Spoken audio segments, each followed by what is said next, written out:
আসসালামু আলাইকুম ভাই বাদার। আজকে সকাল সকাল উঠে গেলাম, মিরপুর বিআইটি যাব।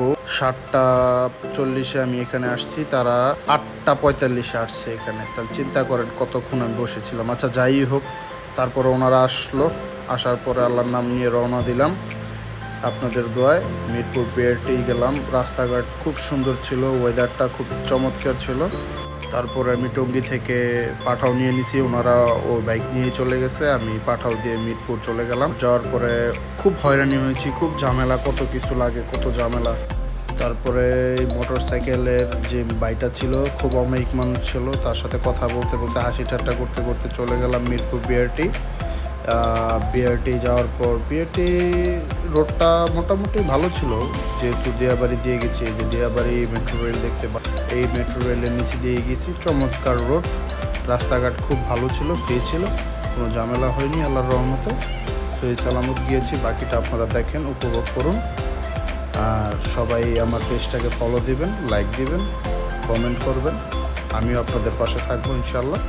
এই মিরপুর বিআরটি চলে আসলাম। মিরপুর বিআরটির এই গেট দেখতে পাচ্ছেন আপনারা, 1 নম্বর 2 নম্বর গেট। এখান থেকেই শুরু হলো আমাদের মোটামুটি কাজ। এখন ফাইল ফুল সব রেডি, ম্যাজিস্ট্রেটকে দিয়ে আমরা গাড়ি চেক করে নিচ্ছি। ম্যাজিস্ট্রেটকে দিয়ে এরপর আমরা রওনা দিয়ে দিলাম বাসার উদ্দেশ্যে। আরেক পাঠাও বাইকে নিয়েছি, তার 250 টাকা ভাড়া সিলেক্ট করে রওনা দিলাম। ভালোই, হুজুর টাইপ মানুষ তো, খুব ভালো লোক ছিল। অনেক কথা বললাম, দেশের ব্যাপার অনেক বিষয়, ভালো লাগলো আর কি। যাই হোক, রাস্তাঘাটটাও খুব সুন্দর ছিল। এরপর আমরা আসছি ঢাকা দিয়ে।